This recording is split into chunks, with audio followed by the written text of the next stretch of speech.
ఈనాటి ధ్యాన కీర్తన 87వ కీర్తన భాగాన్ని మనం కొద్ది నిమిషాలు ప్రార్థనా పూర్వకంగా ధ్యానిద్దాం ప్రియులారా. 87వ కీర్తన కోరహు కుమారులు కీర్తనగా రాయబడింది. కోరహు కుమారులు వారి కలిగిన ఆత్మీయ అనుభవాన్ని ఈ కీర్తన ద్వారా వ్యక్తపరిచారు. ఈ కీర్తనలో ఉన్న 7 వచనాల సారాంశం ఒకటే, ఏమిటంటే దైవభక్తిని గూర్చిన మర్మం ఈ కీర్తనలో రాయబడిందండి. ఎందుకంటే కీర్తనలో ఈ వచనాలన్నీ చదివితే మనకు అర్థమవుతుంది, ఇది దైవభక్తిని గూర్చిన మర్మాన్ని దేవుడు ఆ భక్తులకు తెలియజేశాడు కనుక ఈ కీర్తనలో వివరించారు. వీళ్ళ దైవభక్తి అనే మాటకు మనము అర్థం ఎరిగి ఉండాలి.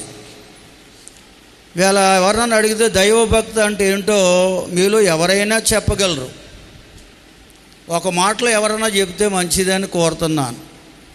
దైవభక్తి మనం చేసేది ఏంటి? మాట్లాడరేంటంటే తలూపితే ఎలా తెలిసిపోద్ది నాకు?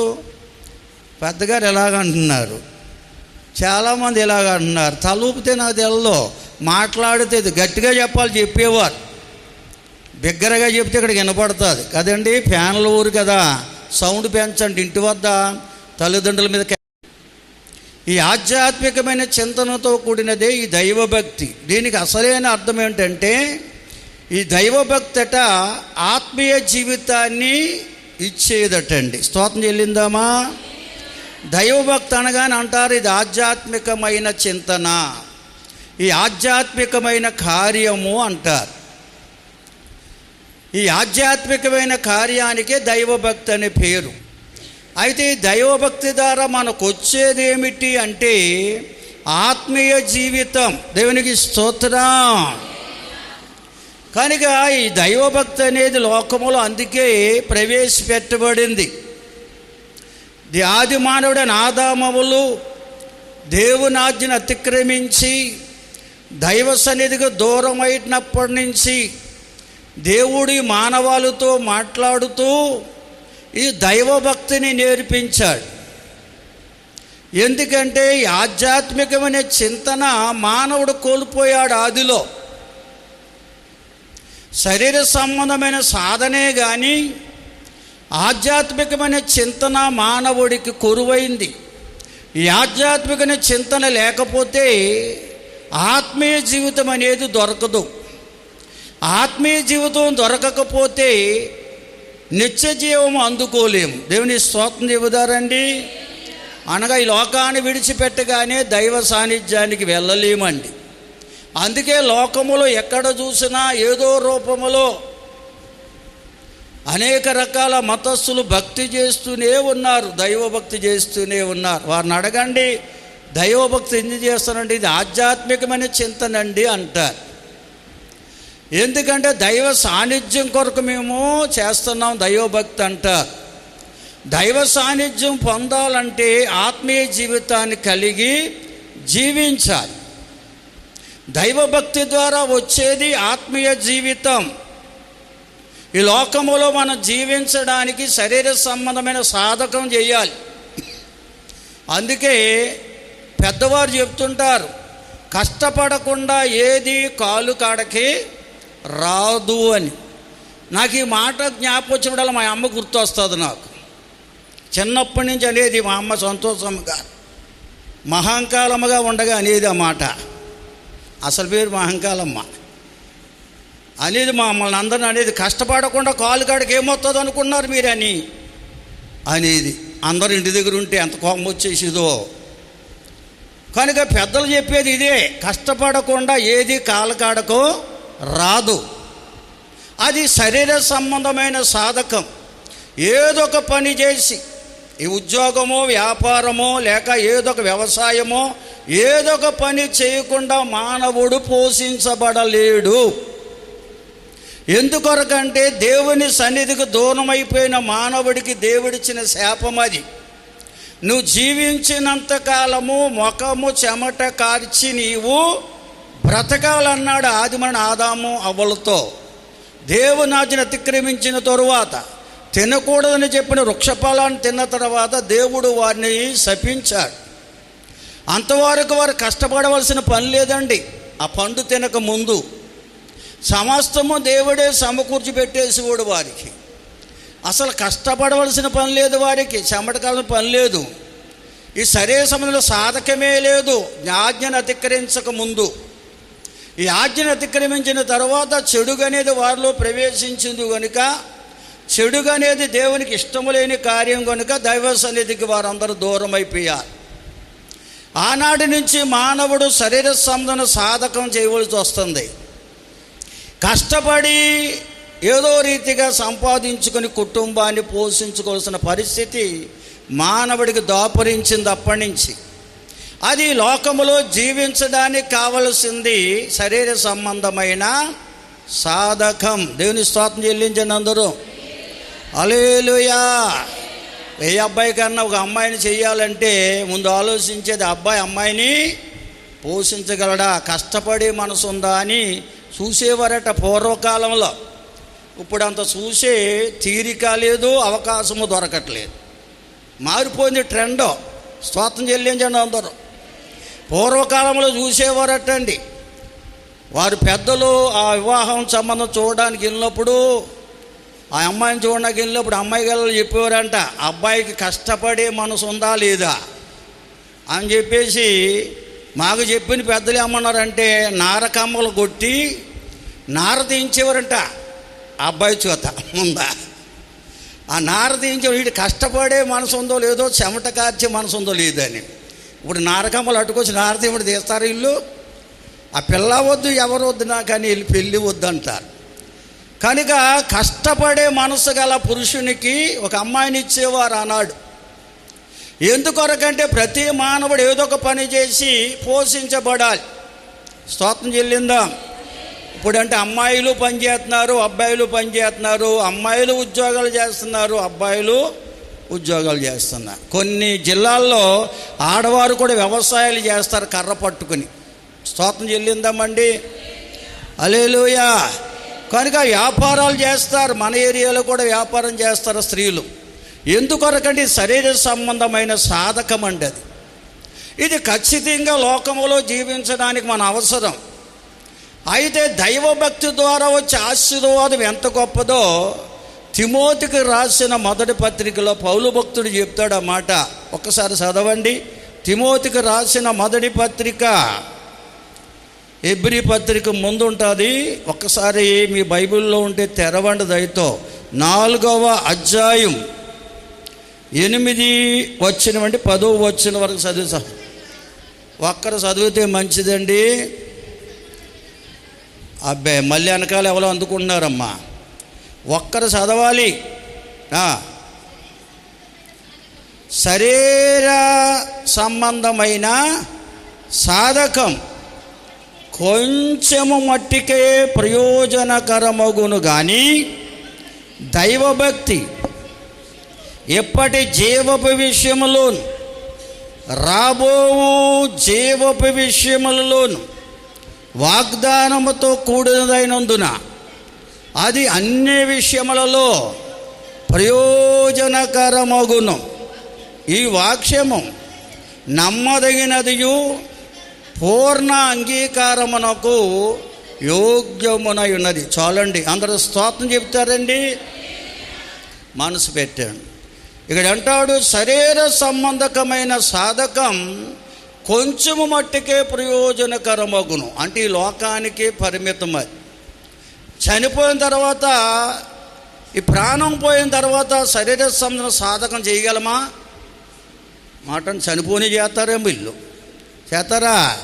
ఈ శరీరంలో ప్రాణం ఉంటేనే ఏదైనా పని చేయగలం. ఈ ప్రాణం పోతే మనం ఏం చేయలేం. కనుక ఈ లోకములో ఉండగా ఈ శరీర సాధకం ద్వారా వచ్చే ఆ యొక్క ఆశీర్వాదం ఫలం ఈ లోకానికే పరిమితం అండి. అది మనతో రాదు, మనల్ని పరలోకానికి చేర్చలేదు. దేవుని స్తోత్రం. నువ్వెంత కష్టపడి ఎన్ని కోట్ల రూపాయలు కూడగట్టుకున్నా, ఎన్ని బిల్డింగులు సంపాదించినా, ఎన్ని ఎకరాల ఆస్తులు సంపాదించినా, నువ్వు ఎంత సమృద్ధైన సంపద సంపాదించుకున్నా ఈ లోకానికే పరిమితం. ఆ సంపద, ఆ ఆస్తి, ఆ ధనం నిన్ను పరలోకానికి నడిపించలేదు. అసలు వెళ్ళిపోతున్నప్పుడు నీతో రాదది. స్తోత్రం చెబుదామా? ఎన్ని కోట్లు ఎంత సంపాదించుకున్నానని కూడా పట్టుకుపోదామంటే కుదరదు, విడిచిపెట్టి వెళ్ళిపోవాలి. స్తోత్రం చెబుదామండి. అందుకని శరీర సంబంధమైన సాధకం అనేది ఈ లోకానికే పరిమితం. ఇది దైవభక్తి అనేది ఎంత గొప్ప ఆశీర్వాదం ఉందో రాస్తాడు అక్కడ. దైవభక్తి ఇప్పటి జీవపు విషయములోను రాబో జీవ విషయములోను వాగ్దానముతో కూడదైనందున అది ఇవన్నీ విషయములలోనూ ప్రయోజనకరమగును. హల్లెలూయా. దైవభక్తిలో ఇహలోక పరలోక ఆశీర్వాదం కూడా ఉందండి. ఈ లోకానికి కావలసినవి దొరుకుతాయంట, పరలోకానికి మనతో వస్తాయంట అవి. హల్లెలూయా. పరలోకానికి మనల్ని చేరుస్తాయి, మనతో వచ్చేస్తాయి ఇవి. స్తోత్రం చెబుదామా? దైవభక్తి ద్వారా వచ్చే ఆశీర్వాదం ఈ లోకములో మనల్ని జీవింపజేస్తుంది, పరలోకములో కూడా మనల్ని జీవింపజేస్తాయి. స్తోత్రం చెబుదామా? అంటే ఇహలోక పరలోక ఆశీర్వాదాలు దైవభక్తిలో ఉన్నాయి. ఏది కావాలి చెప్పండి? శరీర సంబంధ సాధకం చేయొద్దని చెప్పట్లేదు. దానివల్ల ఈ లోకానికే పరిమితం అయిపోతావు. అవి పరలోకానికి నేను నడిపించలేవు, నీతో రావు. అయితే ఈ శరీర సంబంధ సాధకం చేయాలి కాదంటలేదు, కానీ దానికంటే ప్రాముఖ్యమైనది దైవభక్తి. దేవుని స్తోత్రం. అందుకే లోకంలో ఏ కులస్తులైనా మతస్థులైనా అనేక రూపాల్లో దైవభక్తి చేస్తూనే ఉన్నారండి. మరి క్రీస్తు పూర్వం ఎందరో భక్తులు ఈ దైవభక్తి యొక్క మర్మాన్ని తెలుసుకోవడానికి, ఈ దైవభక్తి ద్వారా వచ్చే ఆశీర్వాదం ఏమిటో తెలుసుకోవడానికి తపస్సులు చేశారు, దీక్షలు వహించారు, ఋషీశ్వరులుగా కవీశ్వరులుగా లోకములో ఘనతకెక్కారండి. అందుకే వారు దీక్షలు చేశారు, దైవ సన్నిధిలో కనిపెట్టారు. ఈ దైవభక్తిలో ఉన్న మర్మం తెలుసుకోవాలి, ఈ దైవభక్తి ద్వారా వచ్చే ఆశీర్వాదం ఎంత గొప్పదో తెలుసుకోవాలని ఎందరో భక్తులు కనిపెట్టి, దైవ సన్నిధులు కనిపెట్టి వాళ్ళు చెప్పింది ఏంటో తెలుసా? చివరికి ఈ శరీర సంబంధమైన జీవితం కంటే దైవభక్తి ద్వారా వచ్చే ఆశీర్వాదం, ఆత్మీయ జీవితం గొప్పది. హల్లెలూయా. ఈ శరీర సంబంధమైన సాధకం ద్వారా వచ్చేది శరీర సంబంధమైన జీవితం. దీనికంటే గొప్పది దైవభక్తి ద్వారా మనకొచ్చే ఆత్మీయ జీవితం. హల్లెలూయా. ఈ ఆత్మీయ జీవితం అనేది ఇహలోకములోనూ మనల్ని ఆశీర్వాదకరంగా ఉంచుతుంది, ఈ లోకాన్ని విడిచిపెట్టగానే పరలోకానికి నడిపిస్తుందంట. అందుకనే ఈ దైవభక్తి ద్వారా వచ్చే ఆశీర్వాదం ఏమిటో ఎందరో భక్తులు ప్రవశించారండి. అందులో ఒక ఆయన మనందరికీ పరిచయం, గౌతమ బుద్ధుడు.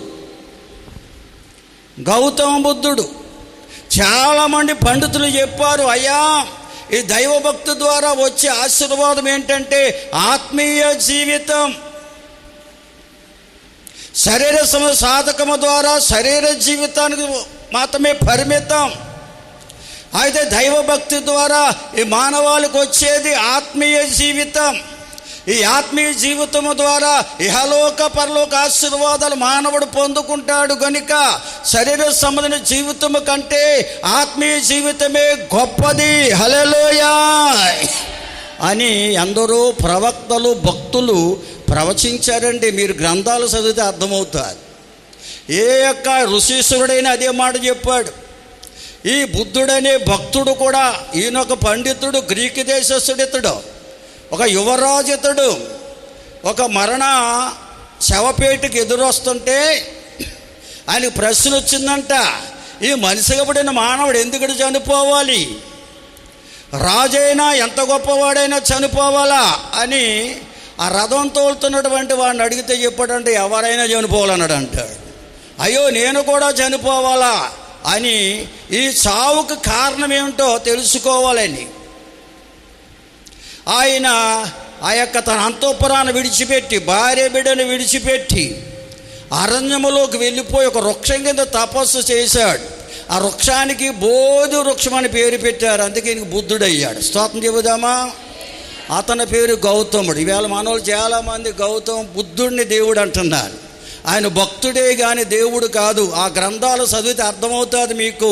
ఆయన ఏమని రాశాడంటే, క్రీస్తు అనే మెస్సయ్య వస్తాడు, దైవభక్తి యొక్క మర్మాన్ని లోకానికి తెలియపరుస్తాడు.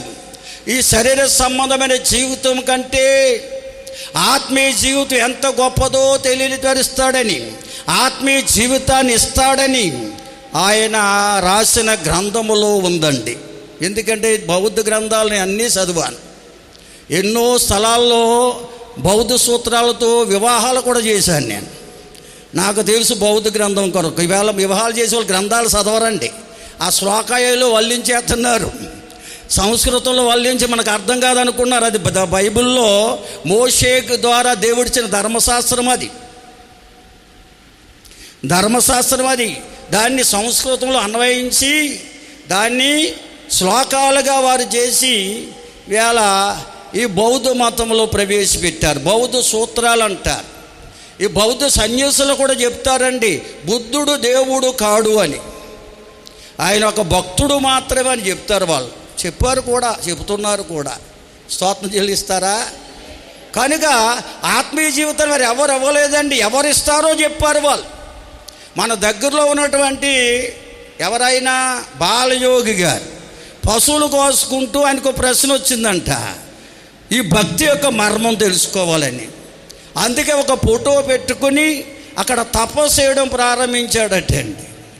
తపస్సు చేయడం దైవజ్ఞానంలో ఉండిపోతే వాళ్ళందరూ చూసి చిన్న పాకేసి అక్కడి నుంచి షెడ్డేసి ఆయనే దేవుడిగా చేసి సొమ్ము చేసుకోవడానికి గుళ్ళు కట్టించేశాడు. ఆఖరికి అతను దైవానుగ్రహం పొందలేకపోయాడు. ఏ పుస్తకమో రాయలేదు, ఏది ప్రవచించలేకపోయాడు.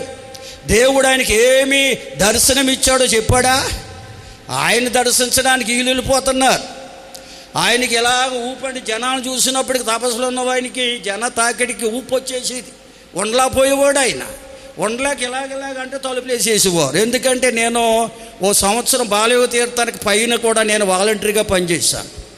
నేను కళ్ళారా చూశాను. ఊపు వచ్చేస్తుంది, మూసేయండి అని కూడా తలుపులు. ఆయన చిన్న తమ్ముడు కూడా చిన్న బాలయోగి. అలాగే వాళ్ళెవరు దైవాజ్ఞను పొందుకోలేకపోయారు. వారిని గుళ్ళు కట్టి దేవుళ్ళుగా చేసేసింది లోకం. వారందరూ భక్తులండి. స్తోత్రం చెబుదామా? కనుక ఎందరో దీక్షలు వహించి చెప్పింది ఒకటే. అందుకని వీరబ్రహ్మం గారు అన్న ఆయన కూడా దీక్ష వహించాడు. ఆయన కూడా దైవానుగ్రహం పొందుకొని కొన్ని ప్రవచనాలు ప్రవచించాడు. వీరబ్రహ్మం గారి యొక్క ప్రవచనాలు అంటున్నారు వాళ్ళు. కానీ అది యోబు గ్రంథం చదవండి. ఆ గ్రంథం యోబు గ్రంథంలో అన్నీ రాయబడ్డాయన్నీ వీరబ్రహ్మం గారు ఆయన పద్యాల రూపంలో చెప్పాడు ప్రజలకి. యోబు గ్రంథంలో ఉంది ఆ ప్రవచనాలన్నీ. స్తోత్రం చెబుదామండి. హల్లెలూయా.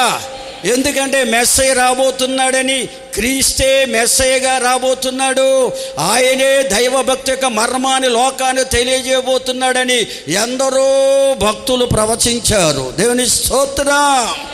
బిగ్గరగా స్తోత్రం చెబుతారా? హల్లెలూయా, హల్లెలూయా. చూడండి ప్రియులారా, అదే తిమోతికి రాసిన మొదటి పత్రికలోనే 6వ అధ్యాయం 3 నుంచి చదవండి. దయతో 3వ వచనం అన్నాడు. ఈ దైవభక్తి అంటే ఏమిటో ప్రభు అయిన యేసుక్రీస్తు వారి బోధల ద్వారా లోకానికి తెలియపరచబడింది. అయితే చాలామంది వాదన ఏమిటంటే ఈ దైవభక్తి గొప్ప లాభసాధకం అనుకుంటున్నారంట. దైవభక్తి ద్వారా ఏదో ఒక లాభం మనం సంపాదించాలనే మనసుతో దైవభక్తి చేస్తున్నారంటే వారు మనసులు చెడిపోయి అంటున్నాడు భక్తుడు. ఈ దైవభక్తి ద్వారా లాభం సంపాదించుకోవాలి. ఇవాళ చూడండి, చాలామంది నా కొడుకు పెళ్ళైతే దేవుణ్ణి నమ్ముకుంటాను, నా కూతురు పెళ్ళైతే దేవుణ్ణి నమ్ముకుంటాను, మాకు బిడ్డలు పుడితే దేవుణ్ణి నమ్ముకుంటాను, నా ఇల్లు కట్టబడితే దేవుణ్ణి నమ్ముకుంటాను, నా వ్యాధి పోతే దేవుణ్ణి నమ్ముకుంటాను. అంటే దేవుని భక్తి ద్వారా ఏదో లాభాన్ని ఆపేక్షిస్తున్నారు చాలామంది. అసలు దైవభక్తి యొక్క మర్మం చాలామందికి తెలియదండి. ఇంకా తెలియదండి. వీళ్ళు చూడండి, చాలామంది తీర్థయాత్రలు చేస్తున్నారు, ఎక్కడికెక్కడికో పోతున్నారు. అడగండి, మీరు ఎంతగా ప్రయాసం. ఈ దైవభక్తి ద్వారా ఆత్మీయ జీవితం వస్తేనే మన కుటుంబంలో నెమ్మది. ఎన్ని అప్పులున్నా, ఎన్ని వ్యాధులున్నా, ఎన్ని బాధలున్నా, ఏమున్నా లేకపోయినా నెమ్మది కలిగి జీవించే జీవితాన్ని ఇచ్చేదే ఆత్మీయ జీవితం. హల్లెలూయా. మనం చేసే దైవభక్తి ద్వారా నెమ్మది కలిగి జీవించే జీవితం, ఆత్మీయ జీవితం రావాలి. ఎందుకంటే సంతుష్టి సహితమైన దైవభక్తి అంటది. ఉన్నా లేకపోయినా సంతుష్టి కలిగి జీవించే జీవితం దొరుకుతుంది. కలిగిన దాంతో సంతుష్టి కలిగి జీవించే జీవితం ఇచ్చేది ఆత్మీయ జీవితం. అది దైవభక్తి ద్వారా మనకు కలిగేది. దేవుని స్తోత్రం చెబుదామా? అంతేగాని మనం చేసే దైవభక్తి ద్వారా ఇంకా అప్పులు అధికమైపోయి, బాధలు అధికమైపోయి సూసైడ్ చేయించుకునే స్థితిలో నడిపించదండి దైవభక్తి అనేది. అది నిజమైన దైవభక్తి కాదు. యథార్థమైన దైవభక్తి మనం చేస్తే ఆ దేవుడు మనకు ఆత్మీయ జీవితాన్ని ఇస్తాడు. అందుకే ఎందరో భక్తులు ప్రవచిస్తూ క్రీస్తు అనే మెస్సయ్య వచ్చి ఈ యొక్క ఆత్మీయ జీవితాన్ని ఇస్తాడని ప్రకటించారండి. ఆయనే ప్రభు అయిన క్రీస్తు యేసు. హల్లెలూయా. తిమోతికి రాసిన మొదటి పత్రిక 3వ అధ్యాయం 16లో రాశాడు. ఆ మాట ఒకసారి చదవండి, ముందుకెళ్ళిపోతాం త్వరగా. విధమా ఈ దైవభక్తిని గూర్చిన మర్మం చాలా గొప్పదండి. ఈ దైవభక్తిని మానవాళికి యథార్థమైన దైవభక్తిని నేర్పించడానికి, దైవభక్తి ద్వారా కలిగే ఆత్మీయ జీవితాన్ని ఇవ్వడానికి ఆ క్రీస్తే యేసుగా ఎలా భూలోకానికి వచ్చాడో రాశాడు ఇక్కడ. ఆయన సశరీరుడుగా లోకంలో ప్రత్యక్షమయ్యాడు అంటున్నాడు. సశరీరుడు అంటే శరీరమును ధరించుకున్నవాడు. దేవుని స్తోత్రం. ఆయన ఆత్మస్వరూపి, వాక్యమైన దేవుడు. ఆయన శరీరమును ధరించుకోవడానికి, హల్లెలూయా, శరీరమును ధరించుకుని భూలోకానికి రావడానికి మరియమ్మను వాహనముగా వాడుకున్నాడు ఆయన. దేవునికి స్తోత్రం. లోకములోకి వచ్చేటప్పుడు దేవదూతలు కనపడ్డాడు. తర్వాత రక్షకుడని లోకంలో ప్రకటించబడ్డాడు. ఆయన నమ్మకం అందరికీ, ప్రజలందరికీ కూడా నమ్మకము కలగజేశాడు. కల్వరి శిలువ యాగము ద్వారా ఆ రక్షణ భాగ్యాన్ని ఇచ్చి మరణమును తిరిగి లేచి ఆరోహణమై పరలోకానికి వెళ్ళిపోయాడు. ఆయనే క్రీస్తు యేసు. దేవుని స్తోత్రం. హల్లెలూయా. ఆ క్రీస్తే యేసుగా భూలోకానికి అందుకే వచ్చాడు 2024 సంవత్సరాల క్రితం. దైవ భక్తిని గూర్చిన మర్మాన్ని లోకానికి తెలియచేయడానికి, దైవభక్తి ద్వారా వచ్చే ఆత్మీయ జీవితానికి మానవాళికి ఇవ్వడానికి ఆయన భూలోకానికి వచ్చి మానవాళి పాప పరిహార్థమై శిలువలో యాగమై మరణము జంచి తిరిగి లేచి ఈ మానవాళికి ఆత్మీయ జీవితాన్ని ఇచ్చాడు. దేవునికి స్తోత్రం. అందుకనే ప్రభువైన యేసుక్రీస్తు వారిని ఆరాధిస్తే, యేసుక్రీస్తునందు నీకు విశ్వాసం ఉంచగలిగితే ఆ దేవదేవుడు నీకు ఆత్మీయ జీవితాన్ని ఇస్తాడు. హల్లెలూయా. యోహాను సువార్తలో రాశాడు 7వ అధ్యాయంలో అంటాడు, నమ్ము ప్రతి వారి కడుపులో నుండి జీవజల నదిని నేను ప్రవహింపజేస్తానన్నాడు దేవుడు. దేవునికి స్తోత్రం. ప్రభు అయిన క్రీస్తే యేసుగా భూలోకానికి వచ్చి కల్వరి శిలువ యాగము ద్వారా మానవాళి పాపానికి పరిహారము చెల్లించాడని, అంతేకాదు మరణము జంచి తిరిగి లేచి ఆరోహణమై పరలోకానికి ఎక్కిపోయాడని, ఆయన జీవాధిపతి అనే దేవుడని ఎవరైతే నమ్ముతారో, ఎవరైతే ఆయనకి అప్పగించుకుంటారో వారిలో ఆయన వారిని ఆత్మలో వారిని బ్రతికించి వారికి ఆత్మీయ జీవితాన్ని ఇస్తాడు.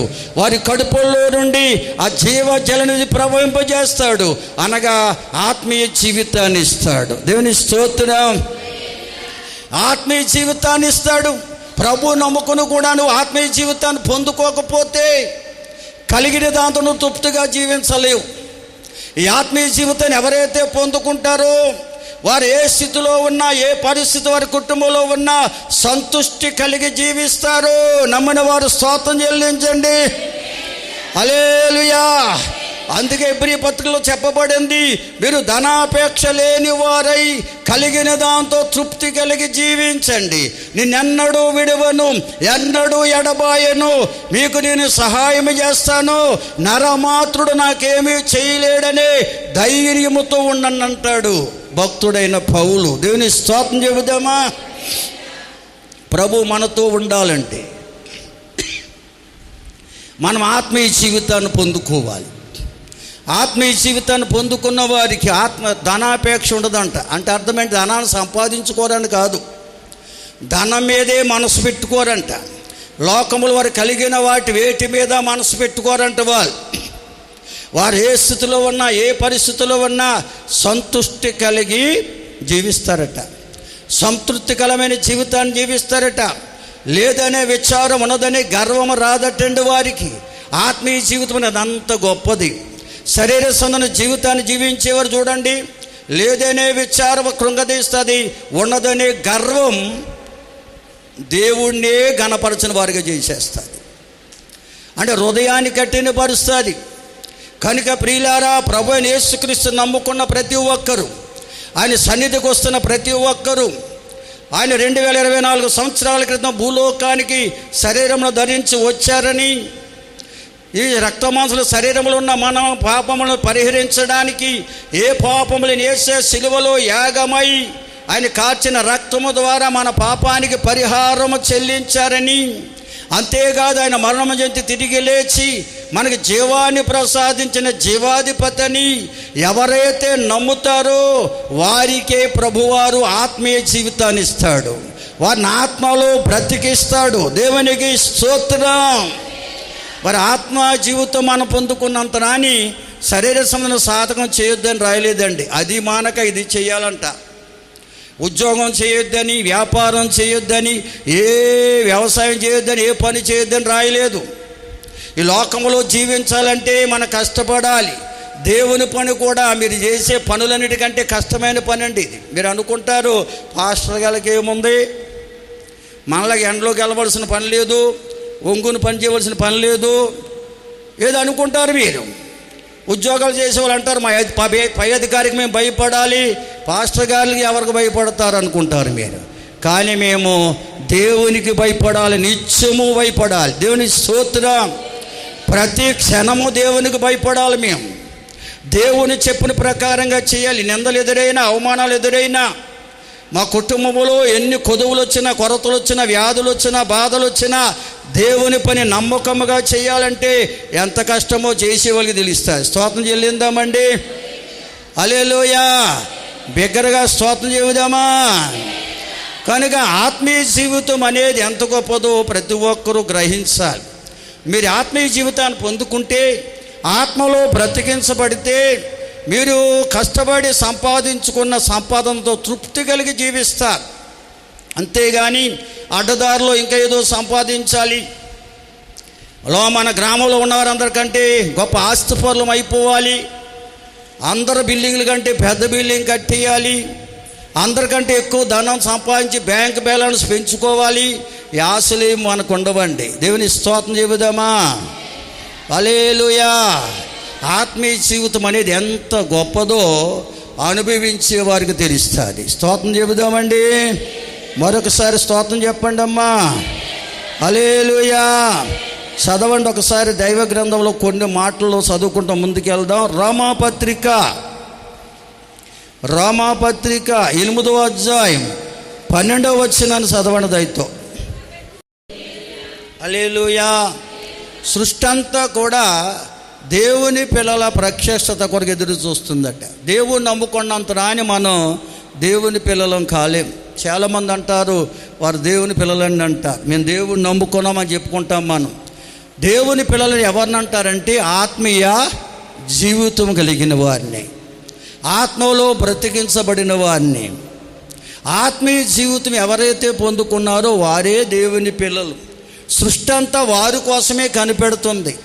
ఆత్మీయ జీవితాన్ని కలిగి మనం ఏ ప్రాంతం వెళ్ళినా, ఏ దేశం వెళ్ళినా, ఏ పట్టణం వెళ్ళినా, భూదిగంతాల వరకు వెళ్ళినా కానీ సృష్టి అంతా మనకు సహకరిస్తుందట. దేవునికి స్తోత్రం. ఎందుకంటే ఏ దేశం వెళ్ళినా నాకు ఆ దేశంలో వాతావరణం నాకు పడలేదండి, ఆ తిండి పడలేదండి, ఆ పరిస్థితులు పడలేదండి, పని చేయలేదండి అన్న మాట రాదు. నువ్వు ఆత్మీయ జీవితాన్ని పొందుకున్న బిడ్డవైతే, ఆత్మలో బ్రతికించబడిన బిడ్డవైతే సృష్టి అంతా నీకు లోబడుతుంది. ఏ దేశం వెళ్ళినా, ఏ పట్టణం వెళ్ళినా అదంతా దేవుని సృష్టి కనుక అక్కడ వాతావరణం కూడా నీకు అనుకూలిస్తుంది. అక్కడ ఆహార పదార్థాలు నీ శరీరానికి శక్తినిస్తాయి. అక్కడ పరిస్థితులన్నీ కూడా నీకు అనుకూలంగా మారిపోతాయి. ఎందుకంటే సృష్టి దేవుని పిల్లలకు సహకరించడానికి దేవుడు చేశాడు. హల్లెలూయా. కనుక దేవుని పిల్లల ప్రత్యక్షత కొరకు సృష్టి అంతా మిగిలిన ఆశతో ఎదురు చూస్తుందంట. ప్రసవ వేదన పడుతుందంట. దేవుడు నమ్ముకున్న వాళ్ళు చాలామంది ఉన్నారు, కానీ దేవుని పిల్లలుగా మారిన వాళ్ళు తక్కువండి. ఎవరు దేవుని పిల్లలుగా మార్చబడ్డారో వారికే సృష్టి సహకరిస్తుంది, వారికే సృష్టి సహకరిస్తుంది. దేవుని స్తోత్రం చెబుదామా? మనం ఎంతో చరిత్ర చదువుకున్నాం. క్రీస్తు పూర్వం దేవుని ప్రజలు ఇశ్రాయేలీయులు అరణ్య మార్గములో ప్రయాణం చేస్తున్నప్పుడు పగటి వేళ మేఘస్తంభమై, రాత్రి వేళ అగ్నిస్తంభమై ఉండి వారిని నడిపించాడని చదువుకున్నాం. అంటే దేవుడు వారందరూ దేవుని పిల్లలుగా జీవించారు కనుక, దేవునికి ఇష్టలుగా జీవించారు కనుక, దేవుని మీదే మనసు పెట్టుకున్నారు కనుక, దేవుని మీదే ఆధారపడి వారు అరణ్యమార్గంలో ప్రయాణం చేస్తున్నారు కనుక దేవుడు సృష్టికి ఆజ్ఞ ఇచ్చాడండి. హల్లెలూయా. సృష్టికి ఆజ్ఞ ఇచ్చాడంట. ఆ సూర్య చంద్ర నక్షత్రాదులు ఆ యొక్క ఎండ వేడిమి దేవుని పిల్లలకు తాకకుండా ఆ యొక్క సూర్యుడు కంట్రోల్ అయ్యాడటండి. తన వేడిమిని తను తగ్గించుకున్నాడంట. అందుకే పగటే వేళ ఎండ దెబ్బ తగలకుండా అన్నాడు. ఎంత భయంకర ఎండలో మనం ప్రయాణం చేసినా సోలిపోకుండా, సమస్యలకుండా ఉండాలంటే మనం దేవుని పిల్లలుగా మార్చబడాలి. ఆత్మలో బ్రతికించబడిన వారం కావాలి. ఆత్మీయ జీవితం మనం కలిగి ఉంటే మనం సోలిపోము, సమస్యలుపోము. దేవుని నమ్ముకుని కూడా శరీర సంబంధులుగానే మిగిలిపోతే సోలిపోతాం, సమస్యలుపోతాం. దేవుని స్తోత్రం చెబుదామా? హల్లెలూయా. బిగ్గరగా చెప్పండి అమ్మా, హల్లెలూయా. చదవండి ప్రియులారా. ఇక్కడ అద్భుతమైన మాట ఉంది. గలతీకి రాసిన పత్రికలో 5వ అధ్యాయంలో 13వ వచనం నుండి కొన్ని మాటలు చదివితే అక్కడ అద్భుతమైన మాటలు పౌలు భక్తుని ద్వారా రాయించాడు పరిశుద్ధాత్ముడు. కనుక స్వతంత్రులు అనగా దేవుని బిడ్డలు, ఆత్మీయ జీవితాన్ని కలిగిన వారే దేవుని బిడ్డలు. ఎందుకంటే లోకంలో ఉండగా ఈ శరీర సంబంధ మనసు, ఆత్మ సంబంధ మనసు రెండు మనసులో ఉండాలి. ద్విమనస్కులారా అన్నాడు. అందుకని ఈ శరీర సంబంధ మనసుతో మనం ఉన్నప్పుడు మనకు శరీర సంబంధన సాధకం చేస్తాం. మన శరీరానికి ఏం కావాలో, దేవుడు మనకిచ్చిన కుటుంబానికి ఏం కావాలో, ఏ విధంగా వారికి అవి సమకూర్చాలో ఆలోచించి దానికి కావలసిన ప్రయాసపడతాం. వ్యాపారమో, ఉద్యోగమో, వ్యవసాయమో, ఏ పనో చేసి మనము సంపాదించి కుటుంబాన్ని పోషించుకుంటాం. ఈ కాలమంది శరీర సంబంధన మనసే ఉండదు చాలామందికి. ఎందుకంటే వారి కోసం పట్టించుకోరు, వారి కుటుంబం కోసం పట్టించుకోరు చాలామంది. ఎందుకంటే శరీర సంబంధన మనసుకు కూడా పని చెప్పరండి. స్తోత్రం చెల్లించండి అందరూ. అయ్యో నేను కూడా కష్టపడి కొంత సంపాదించాలి, కుటుంబానికి అండగా ఉండాలి, కుటుంబ అవసరతలు తీర్చటంలో నేను కూడా సహకారిగా ఉండాలని ప్రతి ఒక్కరికి మనసు రావాలండి. అదే శరీర సంబంధమైన సాధకం. మీరు విదేశాలకు వెళ్ళండి, గల్ఫ్ కంట్రీస్ వెళ్ళిన వాళ్ళని అడగండి, వాళ్ళు చెప్తారు వారి ఇంట్లో ఉన్న పెద్దవారి నుంచి పిల్లలంటే కొద్ది పని చేసే స్థాయికి వచ్చేవారు వరకు అందరూ ఏదో డ్యూటీకి వెళ్ళిపోతారంటారు. అందుకే వారి ఇంట్లో చిన్నపిల్లలను చూడడానికి, ఆ ఇంటిని చక్కపరచడానికి కొంతమందిని మన దేశం నుంచి, ఆయా దేశాల నుంచి అక్కడ కష్టపడి పనిచేసే వాళ్ళు పిలుచుకుంటారు. అక్కడికి ఆ ఇళ్లల్లో పనిచేయడానికి పిలుచుకుంటారు. వాళ్ళేమో అందరూ డ్యూటీలకు వెళ్ళిపోతారు. ఏదో ఒక పని చేయకుండా ఉండరు. పని చేయలేని ముసలివాళ్ళు తప్ప, చిన్నపిల్లలు తప్ప అందరూ కూడా కష్టపడి పని చేస్తారంట. ఇల్లు అడగండి చెప్తారు. స్తోత్రం చెల్లించండి. నేను వెళ్ళలేదు కానీ వెళ్ళినోళ్ళ దగ్గర విన్నాను ఆ మాటలు. హల్లెలూయా. మరి అమెరికా లాంటి ఇతర దేశాల్లో కూడా ఒక స్టేజ్ వచ్చినప్పటికీ, పని చేసే స్టేజ్ వచ్చినప్పటికి పనికి పంపేస్తారు. ఏదో పని చేయవలసిందే, ఎవరి పనులు చేసి కష్టపడి సంపాదించవలసిందే, అంతేగాని కూర్చోపెట్టి పోషించరండి. మన దేశంలో మన ప్రాంతాల్లోనే ఉంది. ఎందుకంటే వాడు గెడ్డాలు వచ్చినా పెద్దోడైపోయినా కష్టపడే వాడిని పనికి పంపడానికి, పని చేయించడానికి మన ఇష్టపడం. మనకేం కొదువా, తప్పో చేసి పెంచుకోవచ్చు బ్రతుకుదామంటారు తప్ప కష్టపడి ఏం చేయడానికి పంపరు. స్తోత్రం చెల్లిందమ్మా. బిగ్గరగా దేవుని స్తుతించండి అందరూ. కనుక మనం ఏదో ఒక పని చేయాలి, తప్పదు, కష్టపడాలి, అయితేనే కుటుంబం పోషించబడుతుంది. అయితే దైవభక్తికిను శరీర సాధకానికి చాలా వ్యత్యాసం ఉంది. దైవభక్తి చేస్తున్నాం కదా అని చెప్పేసి శరీర సాధకం చేయకుండా ఉంటే కుదరదు. మేము దైవభక్తిని గురించి నేర్పించడానికి దేవుడు మాకు తలాంతులు ఇచ్చాడు. అలాగని చెప్పేసి ఇంట్లో కూర్చుంటే మా ఇంటికి వస్తారా మీరు వినడానికి? వస్తారా చెప్పండి? ప్రార్థన చేయించుకోవడానికే రావడానికి ఎంత కష్టమో. ఫోన్లు చేసేస్తున్నారు కొంత మెసేజ్లు పెడుతున్నారంట. రౌపాల్ గారు చెప్తున్నారు, నా సెలకి రావు అటువంటి మెసేజ్లు పెడుతున్నారంట. ఇది ఇందుకొరకు ప్రార్థించండి, ఇందుకొరకు ప్రార్థించండి. ఫోన్ చేసి మాట్లాడే అవకాశం కూడా లేక. స్తోత్రం చెబుదామండి.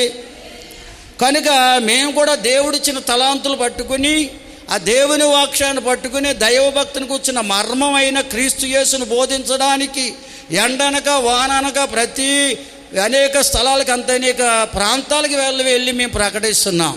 అది కష్టపడినాం కాదండి. స్తోత్రం చెల్లిందమ్మా.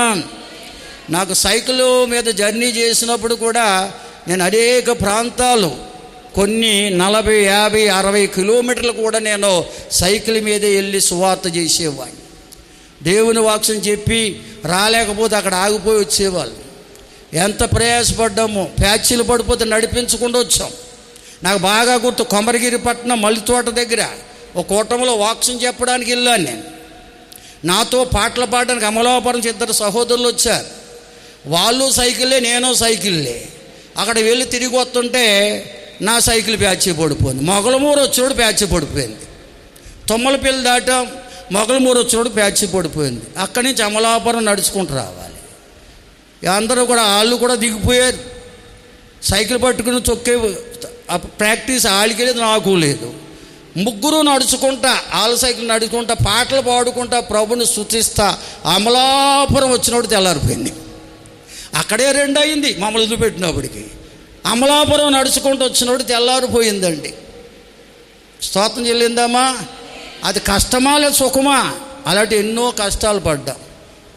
మరి మోటార్ సైకిల్ కొనుక్కొని 10 సంవత్సరాలే దేవుడు 10 సంవత్సరాల క్రితం ఇచ్చాడు మోటార్ సైకిల్. అది రావడం వల్ల వచ్చింది ఒళ్ళు తప్ప ఆరోగ్యం కాదు. స్తోత్రం చెబుదామా. అప్పుడు ఆ సైకిల్ మీద వెళ్తుంటే వాళ్ళు ఇచ్చి 100 రూపాయలు, 50 రూపాయలు ఇచ్చినా, 100 రూపాయలు ఇచ్చినా జాగ్రత్తగా మడత పెట్టిన జేబులు పెట్టిన వచ్చిపోండి. రూపాయి ఖర్చు అయ్యేది కాదు. ప్యాచ్ పడితేనే, ప్యాచ్ అంత ₹10 అప్పుడు, లేక రూపాయి ఒక చోట. ఇప్పుడు మోటార్ సైకిల్ ఎవరన్నా 100 ఇస్తే 200 పెట్టాలి బైక్కి. ఆడ 100 ఇస్తే ఇంకో 100 అప్పు చేయాలి మేము మోటార్ సైకిల్ పెట్రోల్ వేయించుకోవాలంటే. ఈ బండి వల్ల అన్నీ నష్టాలే. ప్రయాణం సులువే కానీ ఎంత ఖర్చో ఎంత కష్టమో. ప్యాచీ పడిందా ఇంకా మన తిప్పలో వర్ణించలేము. స్తోత్రం చెబుదామండి. కనుక దేవుని సేవ అనేది ఆషామాషి కాదండి. ఇంట్లో కూర్చి చేసేది కాదు దేవుని సేవ అంటే. హల్లెలూయా. ప్రతిరోజు దైవ సందులు కనిపెట్టి, అయ్యా నువ్వు నాకు నీ పని ఇచ్చావు, ఎక్కడికి వెళ్ళాలి, నీ పని ఎక్కడ చేయాలని దేవుడి దగ్గర బ్రతిమాలితే దేవుడే పని కల్పిస్తాడు. అక్కడికి వెళ్ళి ఆ పని చేసి రావాలి. దేవుని స్తోత్రం. వారి ద్వారా దేవుడు ఎంత ఇప్పిస్తే అంత తీసుకుని రావాలి. ఎంత కావాలని అడగడానికి మేము సరిపోం. మీరు కూలి అడుగుతారు, మేము అడగడానికి లేదు. దేవుని స్తోత్రం చెబుదామండి. దేవుడు వారిని ప్రేరేపించుకోలేది మాకు ఇవ్వబడతారు. దేవుని స్తోత్రం చెబుదామా. హల్లెలూయా. కనుక ప్రియులారా, మనము శరీర సంబంధమైన సాధకం చేయాలి. అయితే దైవభక్తికి వచ్చిన మర్మాన్ని మనం ఎరిగి జీవించాలి. అంటే దైవభక్తికి వచ్చిన మర్మమైన క్రీస్తు యేసునందు విశ్వాసం ఉంచితే ఆయన మనకు ఆత్మీయ జీవితాన్ని ఇస్తాడు. ఈ ఆత్మీయ జీవితాన్ని ఎప్పుడైతే పొందుకుంటావో నీ కుటుంబంలో కొదువులున్నా, కొరతలున్నా, వ్యాధులున్నా, బాధలున్నా దేనికి భయపడవు, సంతృష్టి కలిగి జీవిస్తావు. హల్లెలూయా. ఉన్నదనే గర్వం ఉండదు, లేదనే విచారం ఉండదు. ఆత్మీయ జీవితం కలిగిన వారి యొక్క అనుభవం అది. స్తోత్రం చెబుదాం, బిగ్గరగా దేవుని స్తుతిందామా. ఎందుకంటే మనము కూడా రోజు 2 రోజులు ఉద్యోగ కోటాలు పెట్టేవాళ్ళం గతలో. అప్పుడు నేను సొంతంగా నాకు కొన్ని ఏదో భూములు ఉండేవి కనుక ఏవేవో తెచ్చి జరిగించేవాడిని. చాలామంది సంఘం మీద డబ్బులు ఇవ్వకుండా. ఒకసారి కుమ్మరులో ఇంటి దగ్గర పెట్టాం. ఒకరోజు నైటు ఉద్యోగ కూటం పెట్టాం. ఎంతమంది గుర్తుందో తెలదు. ఎదురుమూండి నుంచి మోజేస్ గారిని పిలిపించాం. ఎందుకంటే మన వాళ్ళందరూ ఆయన మీద మోజు పడేవారు. ఆయన పాటలు బ్రాహ్మడని, ఆయన సాక్ష్యాన్ని పాటలు వినడానికి ఎగిసిపడేవారు మనోళ్ళు. చాలాలు పాడారు, తర్వాత మానేశారు. ఆయన్ని పిలిపించాం. ఒక్క రాత్రి ఆయన బతిమాలతో వచ్చాడు ఆయన. అది కూడా అయినాపురం పాస్టర్ గారు రికమెండేషన్ దానికి. వచ్చిన తర్వాత మన దగ్గర జనరేటర్ పెట్టే డబ్బులు లేవు. కరెంటు మీద ఆధారపడ్డాం. ఒక చిన్న పిస్టమాట్ లైట్ ఉండేది అంతే మన దగ్గర. దాంతో అక్కడ ఒక నైట్ కూటమి పెడితే ఆయన 10-15 నిమిషాలు చెప్పేటప్పుడు కరెంటు పోయిందని జనరేటర్ పెట్టలేదని కోపంతో ఆయన ముగించేసి దిగెళ్ళిపోయాడు. ఎంతమంది గుర్తుందో మీకు తెలుద్దాం. వెళ్ళిపోయిన తర్వాత సరే అని ఏదో ఆ కూటాన్ని నడిపించేసి ముగించాం. చాలామంది వాక్య వినడానికి వచ్చారండి. సన్నవేల నుంచి కూడా కాపుల సోదరులు వస్తే నిమ్మకాయల లక్ష్మణరావు గారు పోయాడు ఆయన రాత్రి. చాలామంది కూర్చున్నారు. లక్కవారు నాసిరే గారు ఉండేవారు, ఆయన కూర్చున్నారు. అందరికీ చాలామంది కూర్చున్నారు. మునసవి గారు అందరు కూర్చున్నారు వాక్య వినడానికి. ఆయన 1/2 గంటలో కరెంటు పోయిందని పోయాడు అంతే. పిష్టమాటలేటట్టు డ్రమ్ పెట్టామని ఎలా చెప్పమంటారో వాక్యం అని చెప్పేసి వెళ్ళిపోయాడు.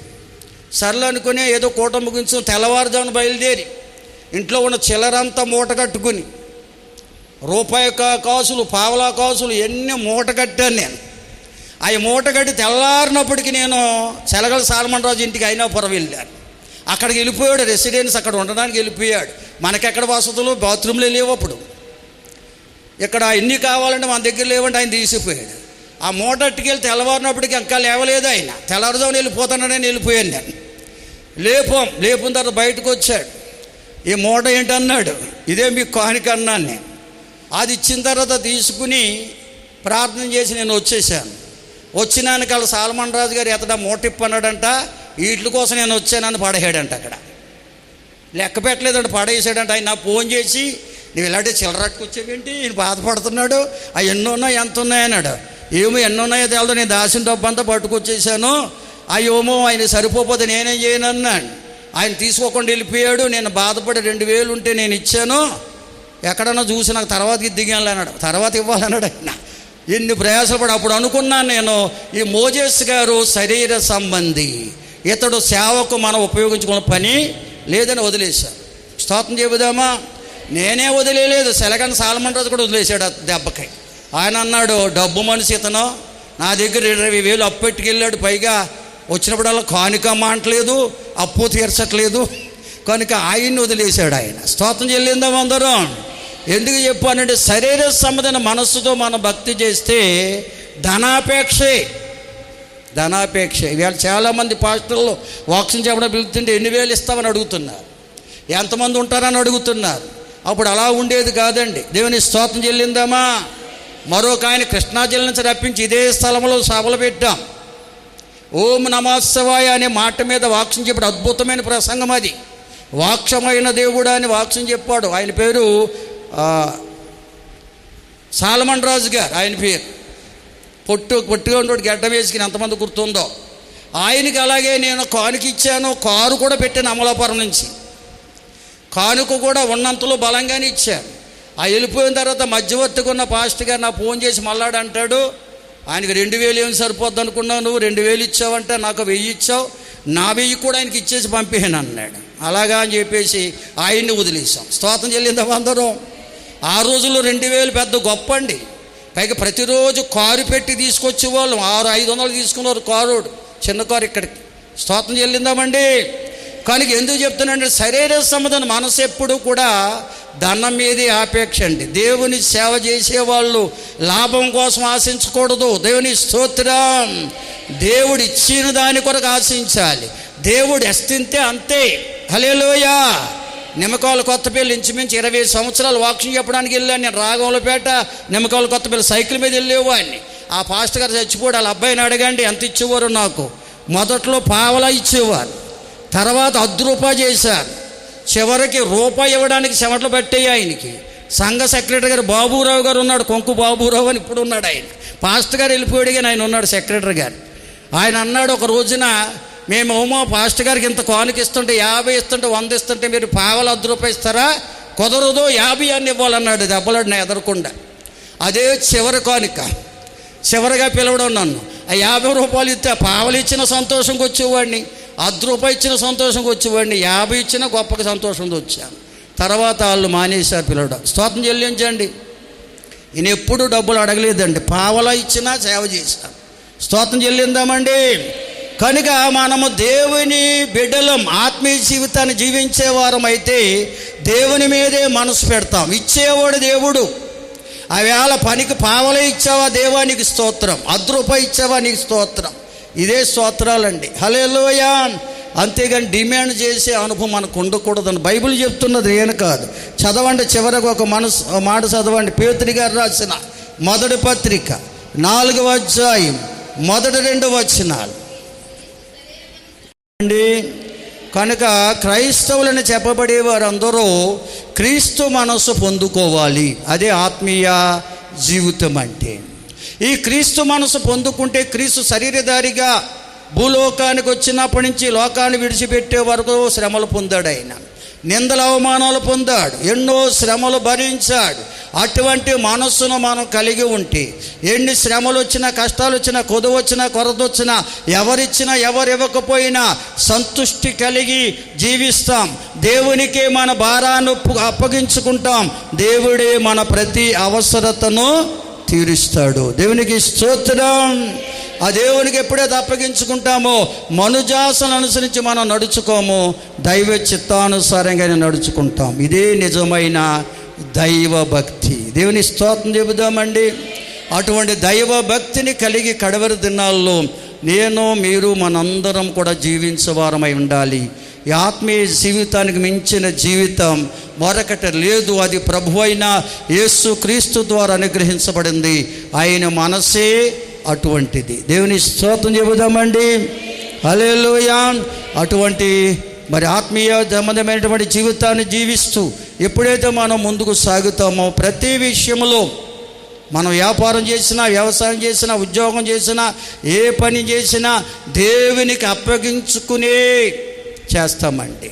దేవుని చేతికి అప్పగించుకుని చేస్తాం. దేవునికి ప్రార్థన చేసే చేస్తాం. దేవుని సహాయం కొరకే కనిపెడతాం. ఇటువంటి ఆత్మీయ జీవితాన్ని మనందరం కలిగి ఉండాలని దేవదేవుడు కోరుకుంటున్నాడు. అటువంటి జీవితం మనందరికీ దేవదేవుడు ప్రసాదించునుగాక. ఆమేన్. రండి మోకరించండి, ప్రార్థన చేసుకుందాం. గర్భఫలం కొరకు ఎదురు చూస్తున్న బిడ్డలు ఎందరో ఉన్నారు. వారి గర్భాలు తెరవండి ప్రభువా. వారి నిందను తొలగించండి అయ్యా. వారిని ఆశీర్వదించండి అయ్యా. గర్భవతులు ఉన్నారు, సుఖకానుపులు ఇవ్వండి.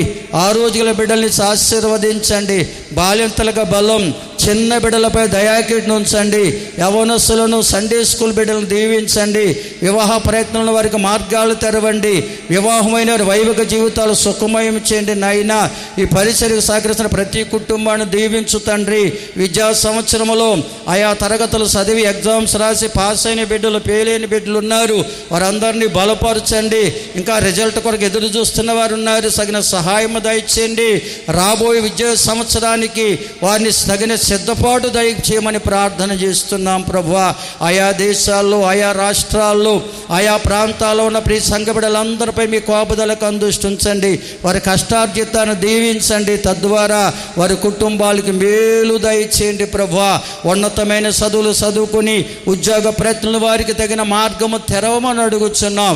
రక్షణ లేని బిడ్డలు రక్షణ దయచేయమని వేడుకుంటున్నాం తండ్రి. మీకు వందనాలయ్యా, స్తోత్రాలు. మా ప్రియులు రాజు మేరీని ప్రేమించి ఇచ్చిన కుమార్తె ధ్రువ కుమార్ని, లావరాజుని ప్రేమించిన కుమార్తె కొరకు ప్రత్యేకంగా ప్రార్థిస్తున్నా. ఆ చిన్న బిడ్డను దర్శించి ఆ జ్వరాన్ని గద్దించి పరిపూర్ణ స్వస్థత, ఆరోగ్యం దయచేయండి ప్రభువా. మీకే వందనాలు, స్తోత్రాలు, స్తుతులు నాయన. ఇప్పుడే ప్రియ బిడ్డ నాయన మెరిసి కొరకు ప్రార్థిస్తూ ఉన్నాను. ఆ బిడ్డ శరీరంలో ఏర్పడిన బలహీనత ఇప్పుడు యేసునామములో గద్దిస్తున్నాం. ఆ కడుపులో ఏర్పడిన నిప్పుని యేసునామములో తొలగించమని అడుగుతున్నా. అద్భుత కార్యము జరిగించిన ఆయన మీ మీకు వందనాలు. బలహీనులకు బలమ రోగులకు స్వస్థత ఇవ్వండి అయ్యా. మీకు వందనాలు, స్తోత్రాలు చెల్లిస్తున్నాం తండ్రి.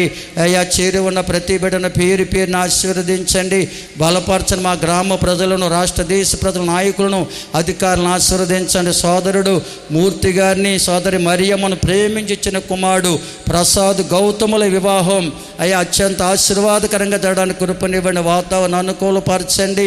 ఇరు కుటుంబాలను బలపరిచి 5-6 తారీఖుల్లో జరుగుతున్న ఆ కార్యాల్లో మీ సహాయం దయచేయమని వేడుకుంటున్నాం తండ్రి. బలపరచండి, సహాయం చేయండి, మీరే మహిమ పొందండి. యేసు ఉన్నత నామములో అడిగి వేడుకొనుచున్నాము తండ్రి, ఆమేన్. మన తండ్రి అయిన దేవుని ప్రేమ, కుమారుడైన క్రీస్తు కృప, పరిశుద్ధాత్మ దేవుని సన్నిధి సహవాసము మనకు, మన కుటుంబాలకును, లోకములో క్రీస్తు యేసుని ప్రేమిస్తున్న సకల ప్రజలకు సదాకాలం దేవుని కృప సమాధానం తోడుగొండి నడిపించునుగాక. ఆమేన్. యేసు రక్తమే జయం, యేసు రక్తమే జయం. యేసు నామానికి సంపూర్ణ విజయం. అపవాది క్రియలు కనుక నాశనం కలుగునుగాక. ఆమేన్.